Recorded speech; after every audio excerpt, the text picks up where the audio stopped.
Hi, everybody. I hope you feel confident about the test that you just took and are ready to move on to the next section of the book. We are going to cover chapters 4, 6, and 7 and test again. And then we'll have a series of guest speakers through the insurance chapters, which is 8, 9, and 10. And then I'll talk on 11 and we'll test again.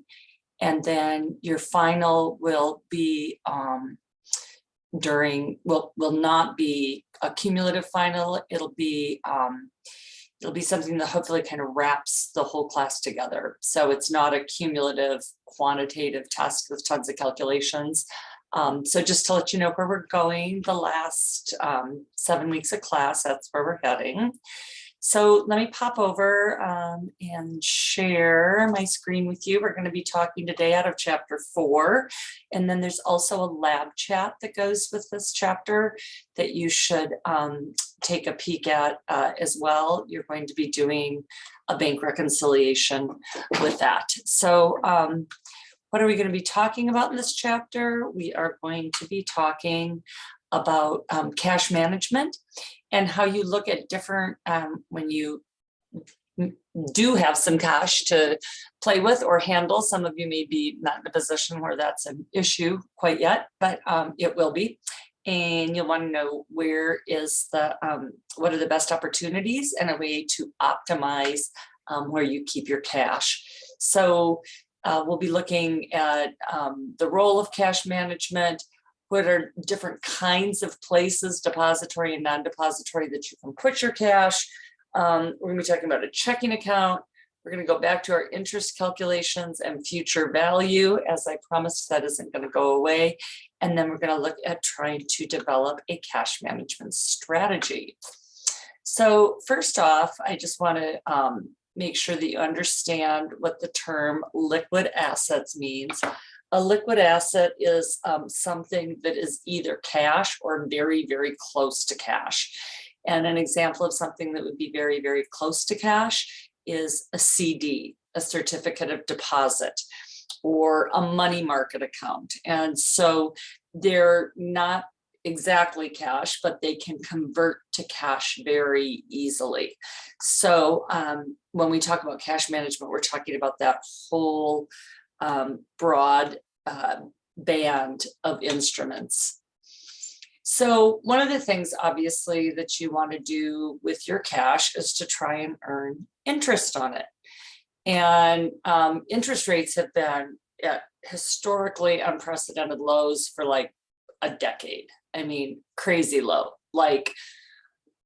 It almost doesn't feel like it's worth it to even bother shopping around because the rates are so minuscule. But I do want to take you through this because certainly in your lifetime, this will not always be the norm. So right now you can see, well, this is actually 2 years ago when the book was written, but they're not much different now. That, obviously if you've got cash under your mattress, 0%, checking accounts, savings accounts, and money markets, CDs, certificates of deposit, and then these are both instruments that are issued by the US government. So again, really, really small returns or yields in these types of instruments. But again, theoretically, of course, you're always looking to maximize where you can. So again, this has been, it's been very low for a long time. The reason is, I'm sure you've heard about our I don't even know what it is now, probably $25 trillion federal debt. We issue bonds, the federal government issues bonds to pay our bills essentially. And the reason that rates are so low is that makes the repayment terms more just not so high cost to the US government. So the things that are great about low rates is, you get to borrow money at a low rate if you want to start a business or get a mortgage. The things that aren't good about it is that it is not great for people that are retired and are depending upon that interest income to help fund their retirement. It penalizes people who've been savers, and it encourages governments to borrow even more because the rates are so low. So, and it also encourages risk, right? So there's always a risk return relationship. So the higher the risk, the higher the return. And so if I can only get these little tiny minuscule amounts we just looked at, then maybe I'm going to take more risk and go into the stock market. That may or may not be appropriate for me based upon where I am in my earnings years. So it's just, when's the last time you've been in your bank? I mean, it's just talking here about how, as we all know, banking looks, so different from it did, even 5 or 10 years ago. I'm sure most of you bank on your phone. And the only time people would really necessarily go into the bank would be to meet a banker to discuss a large loan like a mortgage or just, student loans or financial planning or something like that. So banks have really broadened the kinds of services that they own to compete with, brokerages and financial planners, et cetera, because traditional instruments are just not such a big part of most people's banking requirements anymore. So there's basically two types or two categories of financial institutions. One is depository and one's non-depository. And they both can handle our money. It just depends upon what type of category they're in as to what other services they can provide you. So a depository institution is what you or I would traditionally call a bank. On the East Coast, they're called S&L, savings and loans. Credit unions, which are cooperatively owned. That's a very big model in Montana. We have lots of credit unions in Western Montana. And then non-depository financial institutions like Charles Schwab or a Merrill Lynch or the American Mutual Fund family, they can handle your money, but they're not going to provide depository type services. So depository financial institutions, again, pretty much what you or I would call a bank. You can have a checking account, savings account. They can actually offer checking accounts that don't pay any interest. And I think we saw that on the slide that talked about the rates. And they're by far and away the most popular. There's also, there's obviously tons of brick and mortar banks, but there's also lots of options to do your banking purely online. So there is actually no physical institution. And of course, because they don't have the overhead of the bricks and mortar and maintaining a facility, oftentimes they will have lower fees and they will pass on those costs to you, the consumer. S&Ls, again, basically just what they call them in New England, savings banks are the same as S&Ls, but located primarily in New England. So these are also like credit unions in that everybody is an owner. And so it's a cooperative model. They're formed as a co-op, not a quote unquote for-profit organization, in the sense that the earnings are returned to the owners in the form of lower fees, lower costs, and actual revenue that's posted to your account. So credit unions are organized as nonprofits. They're usually small and local. One of the things I love about them is they have a tendency, part of the model is to keep the money in the local community. So if I put my money in one of our local co-ops, credit unions like Horizon or Clearwater, I know that they're going to be taking my money and lending it to local organizations versus putting money in like a Wells Fargo. I mean, they could be funding something in Alabama with my money. So I would just rather keep it local. So non-depository financial institutions, like I said, stock brokerage firms, Merrill Lynch or Jack White, mutual funds, which are families of funds. So a mutual fund is when you have a whole bunch of stocks in one package. So if I want to invest in technology, rather than going and buying some Apple stock and some Facebook stock and some Google stock, or I guess it's called Alphabet, I'll buy a mutual fund that owns a little bit of all of those. And some of the big mutual funds like, American and Prudential and Fidelity, they have money market mutual funds where I can park my cash and earn a little bit more yield. Okay, so, and again, I wish I had these problems, but it's important to know after the recession of 2008, a lot of people lost lots and lots of cash because of the closure of some of the big banks and the bankruptcy essentially of some of the big houses, Lehman Brothers and Countrywide Mortgage, and just some really big houses. So you probably should be interested or know what FDIC Insurance is.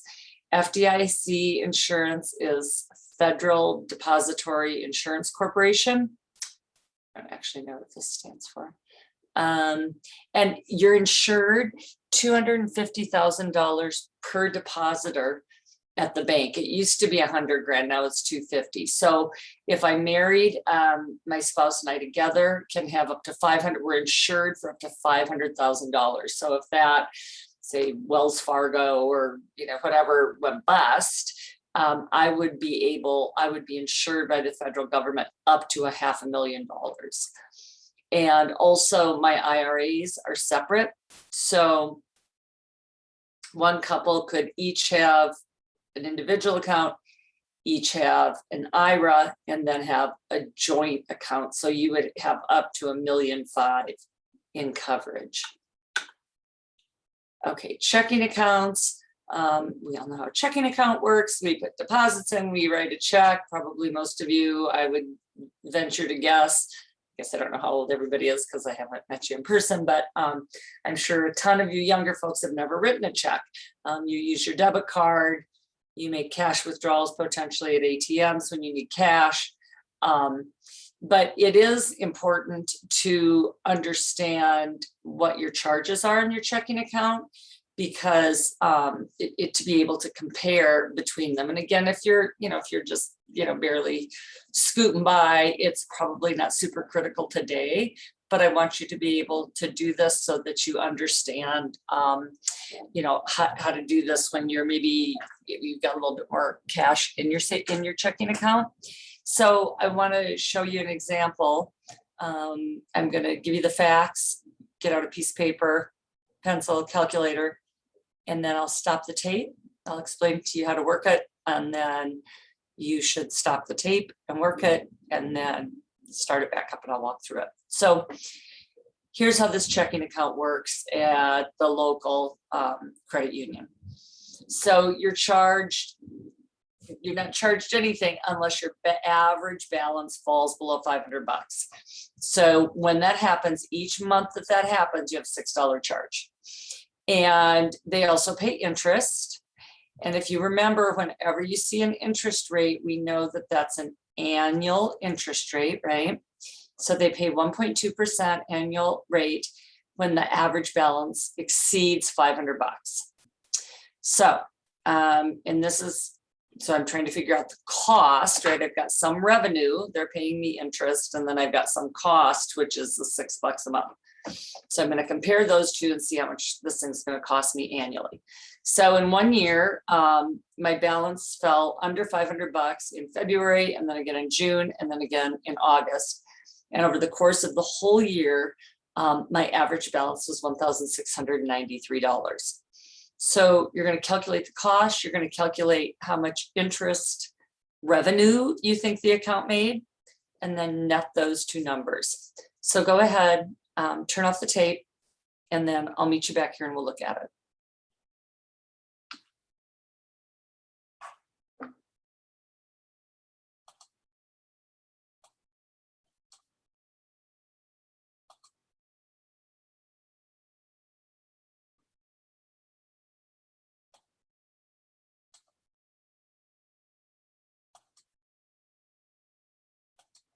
Okay, so hopefully you came to $2.76, which again, no big deal, but you know, if you had a checking account with a chunk of change in it, there could be a couple zeros on this.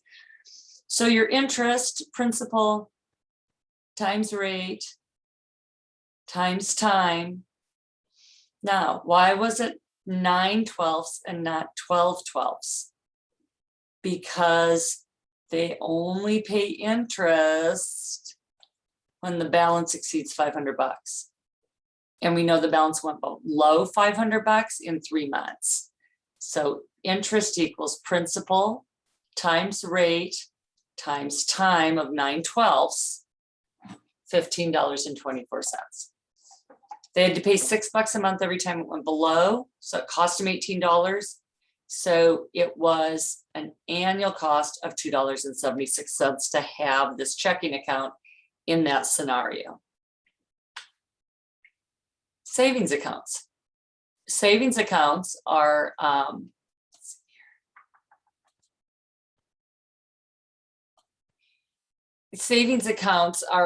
referred to as time deposits because often you're going to leave it in there for a longer time period.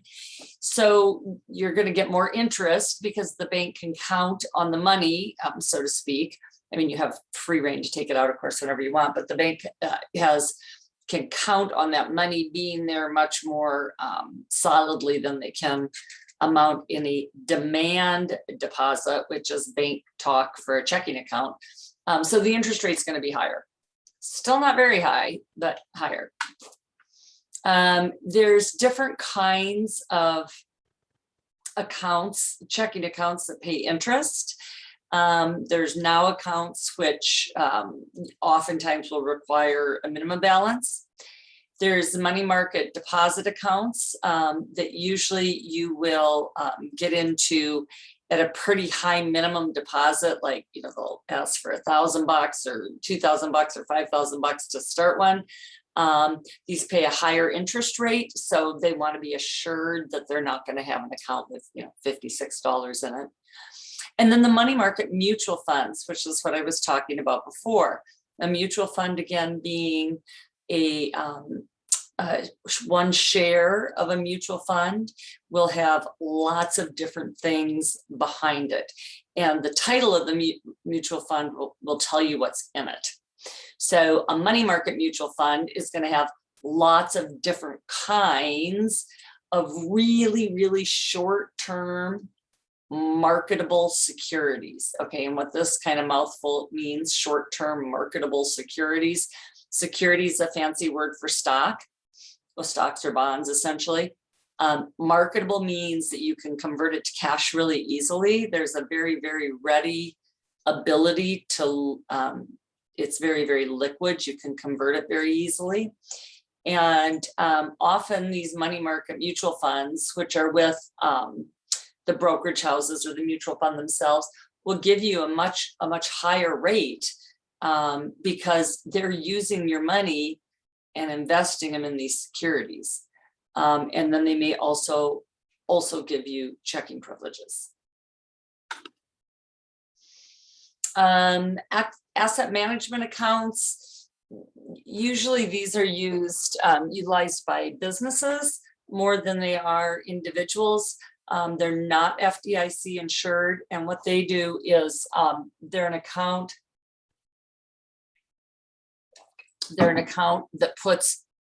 that allows you to do everything in one account. You can invest from it, you can do your checking account on it, you can borrow against it. I'm not going to spend too much time on these because they're mostly a business tool, not so much an individual tool. EFT, I'm sure you know about that. Most of you probably get, if you've got a job, your deposit is electronically transferred via EFT to your checking account. Your debit cards will automatically transfer funds out of it to your vendors that you spend your money with. And then an AMT allows you to get cash from your account. Okay, difference between debit cards and credit cards and why in what some situations it's way better to use a credit card. And here's just a laundry list of some reasons why it's better to use a credit card in certain situations. Anything online, because you have a limit of $50 for fraud. So if something is swiped online, you're limited to $50 out of pocket. If you are renting, anything from a boat for a day, or you're checking into a hotel, or you're I don't know, renting skis or a bike or whatever, and you put a credit card on it, it's not going to impact your cash balance. Whereas if you put your debit card down, they'll actually impact that, say, $800 for an e-bike that you're renting for the day. So when you're putting money down on rentals, you definitely want to use a credit card.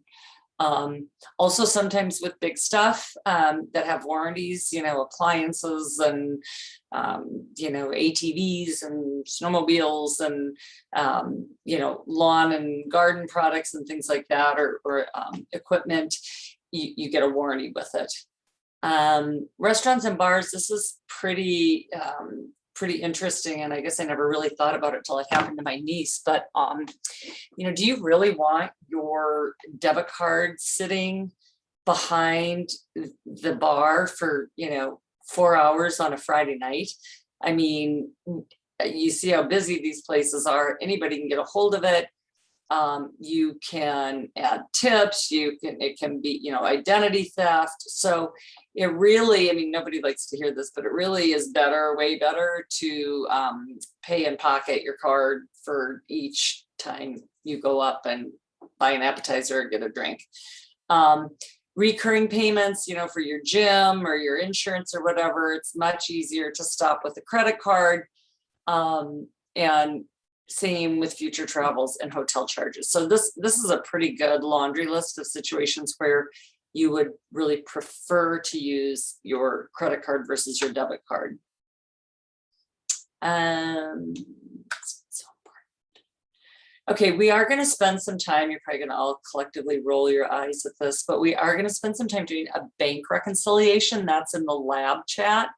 And we're going to be using an actual piece of paper where we're going to reconcile what our checking account says it has in it to what our ledger or our checkbook or what we think we have in it. And we're going to identify why there's a discrepancy. And there's lots of reasons why there can be discrepancies. Maybe you forgot that you've subscribed to the New York Times for $7 a month and they just swiped your account, or maybe somebody, some Venmo cash got transferred into your account that you hadn't recognized, or maybe you wrote somebody a check and it hasn't yet cleared and you kind of forgot about it. So you think you've got X in the bank, and then the check hits and it's like, oh my goodness. So we're going to look at how you reconcile the amount you think you have with what the bank says you have. That's called a bank reconciliation, and that's in the lab chat for this chapter. And you have to do it because that's part of the homework. All right, so we've talked about this. This is super, super, super important to set a goal for your savings. Financial planners will tell us 6 to 9 months is our goal of after-tax income. So if I'm bringing home $1,400 a month and I think I need, 6 months, that's $8,400. Well, oh my God, that sounds so beyond my capacity, right? So what happens to a lot of people is when they see something like that, it's like, I'm never going to get there, so why should I even bother? The reason that you should bother is that learning to save is like learning to give. Even if you're making nothing, can you give away $5 a month? It's that, my point is, it's a pattern or it's a habit that you get into. So I will tell people, I don't care how strapped you are, and I don't care how tiny the amount is, everybody should have a savings account, even if you're putting $2 a week in it, right? Something completely inconsequential, because it's part of training your mind and training yourself in the habit of saving.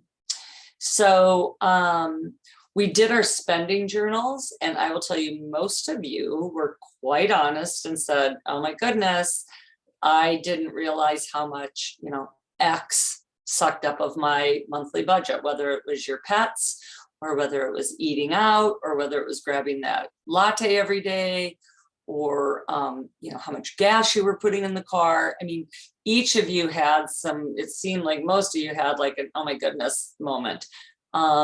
So that's hopefully is going to jumpstart your ability to save, find a way to save, no matter how small of an amount it is.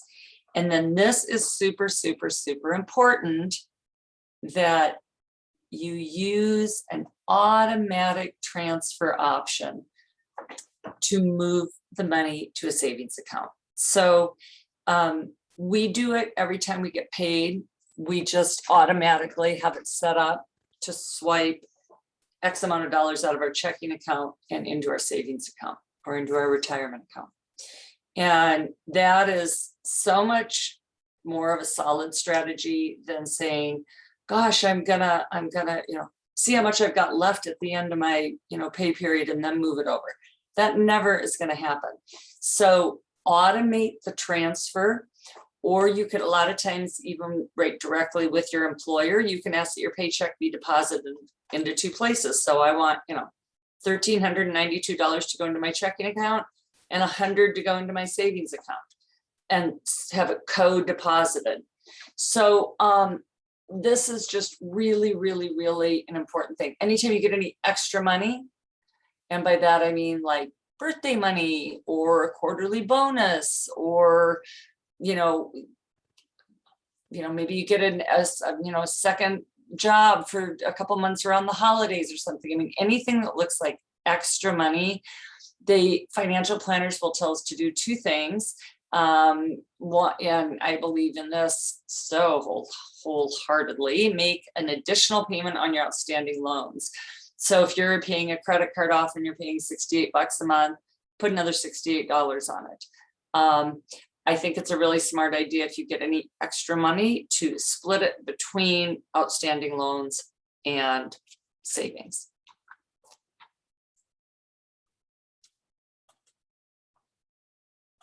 Interest. Okay, we know what interest is. Interest is principal times rate times time. That is what's called simple interest. So I go to the bank, I borrow some money, and they say, yeah, keep the money for 6 months. It's simple interest. Pay me back at the end of the life of the loan. So principal times rate times time. My time is 6/12. Compound interest is different. Compound interest is what we were talking about when we were talking about future value. And compound interest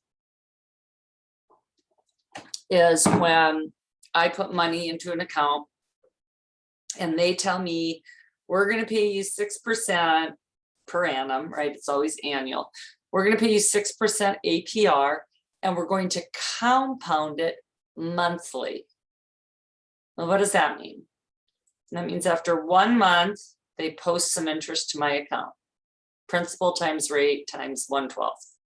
Great. So now I've got my original amount plus a little piece of interest. Then in the next month, principal times rate times 1/12, they're going to post another chunk to my account. Well, this time it's going to be more because the principal was more. And the third month, it's going to go up, and you can see that as it compounds, you're getting interest on your interest. And that's going to, the power of compounding is what makes pretty inconsequential amounts grow really quickly and look, well, not just look, but is so much more money than just simple interest. And then discounting securities, I am going to go through this. It's not as common. It's when it's how treasury bills work, right? So buying treasury bills from the US government, where you pay an amount underneath the face value. So say that there's a bond, usually they come in $1,000 chunks, and I'm buying that bond because I want to earn some interest. Well, the way a discounted bond works, or a T-bill, is that I pay them something less than the $1,000, and then after a set amount of time, they pay me back $1,000. And the difference between that lesser amount that I bought it for and the grand that they pay me back, that amount is the interest. And that's a little bit of a different calculation than these other two. These are types of government bonds. Series EE, those have been around forever. A lot of people use those to save for college. Savings bonds are interest rate adjusted. So as consumer price index rates go up and down, the inflation goes up and then deflation comes down, etc. The bonds, how much they pay you, follow the rise and fall of that inflationary and deflationary process. CDs are savings instruments, and these are interesting because they all have something called a maturity date. So I can buy a really short-term CD for, a month, and it says here it can go as low as 7 days, right? So obviously that's such a short term. The interest rate's going to be super conservative because it's in the short term. Once you get out there longer, I'm going to buy a CD for a year or for 2 years or for 5 years. Things get a little more wacky because it's unpredictable, right? And the further you go out into the future, the more you're going to have to pay me to entice me to keep my money in the long term, because I don't know what's going to happen in the markets or how interest rates are going to be impacted. So certificates of deposit can be super short term or they can be long term. Like right now, with how very, very low interest rates are in checking accounts, if I was sitting on $10,000 in my savings account, I would probably get it out of there and put it into a 3-year CD so that I could at least be earning some more yield on it, right? So let's do another calculation. I want to make sure that you can do this. So again, paper, pencil, calculator. I'm thinking about putting $1,000 into a 2-year certificate of deposit, and it pays 4%. And of course, we know that's an APR number, and the interest is compounded annually. So we want to write out the formula, principal times rate times time, and then work it for 2 years. So after 1 year, they're going to post the interest. And then in the second year, my principal is going to go up by that amount. Okay, so I'm going to get more interest in the second year.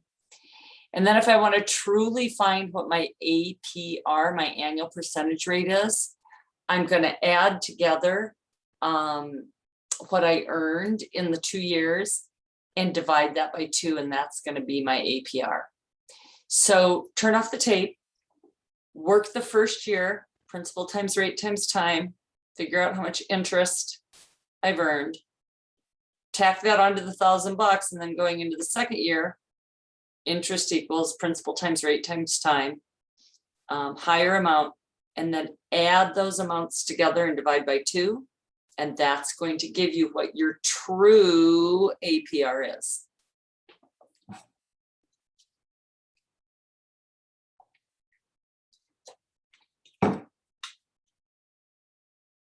Oops.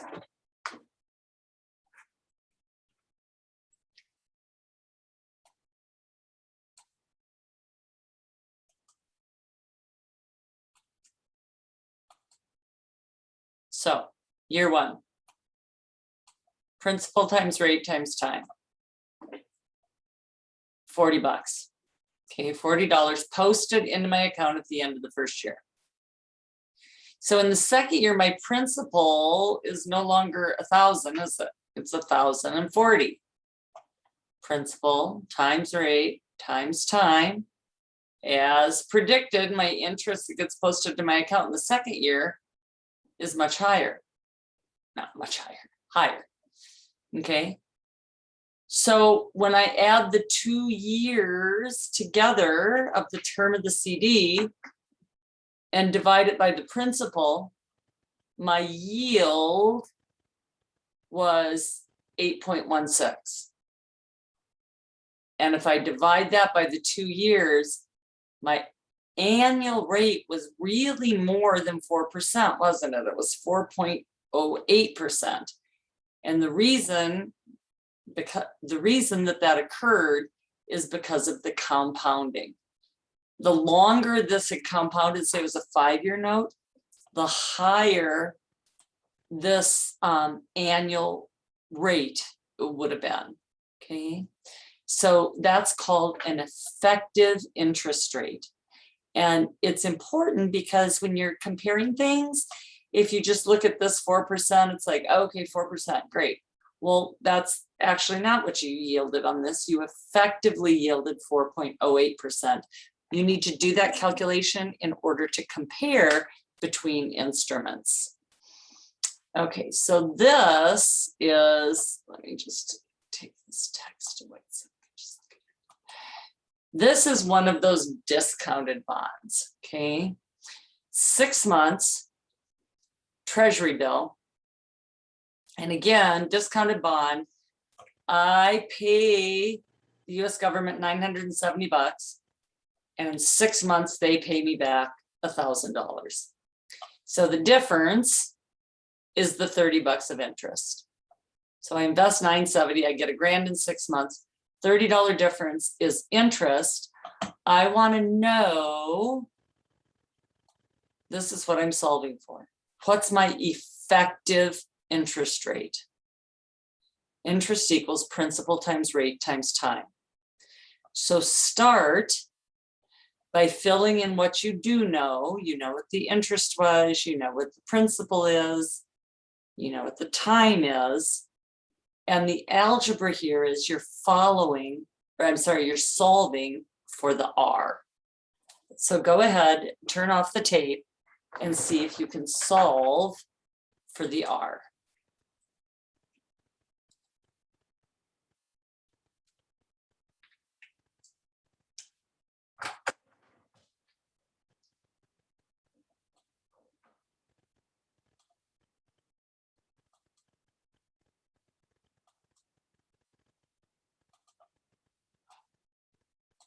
Okay, so my interest was $70.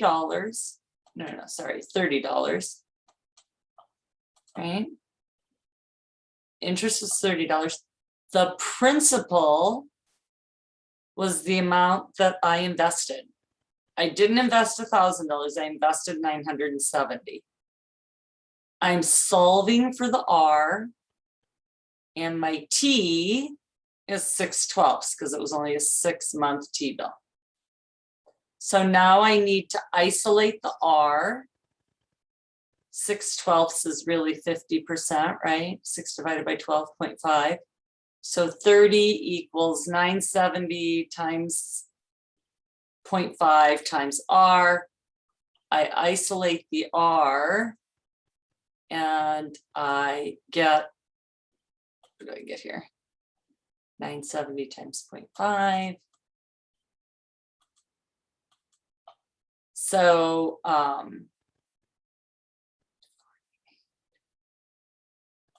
that doesn't make sense. My rate's 48. I don't think so.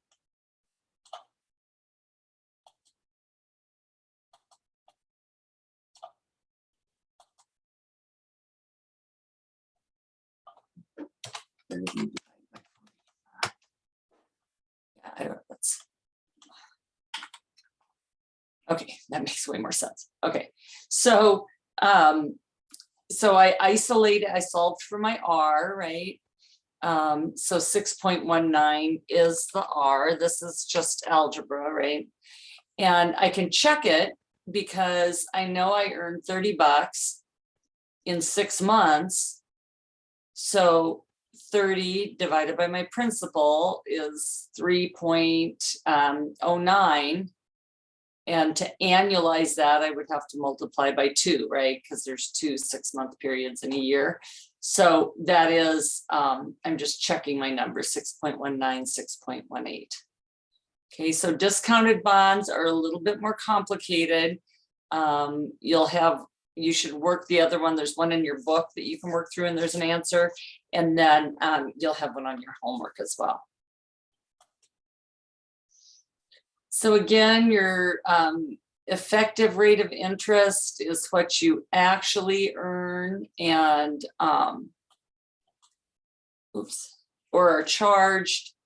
And it may or may not, in the simple interest example, yeah, sure, it's the same as what it's quoted, but with anything that's compounded or discounted, you've always got to figure out the effective rate of interest. This is just showing you how crazy the power of compounding is. So this is if you just compound once a year, twice a year, every quarter, every month. And so like with something, let's take like a 5% rate. If I'm getting 5% a year, that's just straight up 5%, right? But if they're posting that to my account every 6 months, it becomes this. If they're posting it every quarter, it becomes this. If they're posting it every month, it becomes this. So that power of compounding is really awesome. And also just another plug while we're talking about this. So as you're starting your IRAs or your savings for the future, in your 20s, you have 40 years until you retire. So this ability to compound is just incredible. And it's also married with the fact that those accounts do not have a tax bite. You don't pay tax on the earnings as you go down the road. So that makes it even more powerful. Okay, well, thanks. And I hope that you feel like you know a whole bunch more about money management than you did, cash management than you did an hour ago. And I also encourage you to print out the 3 sheets I instruct you to, the ledger, the bank rec, and the bank statement, and then do the lab chat with me like we've been doing in the prior chapters, and that will prepare you for your homework. Okay, thanks for your attention. Take care. Bye.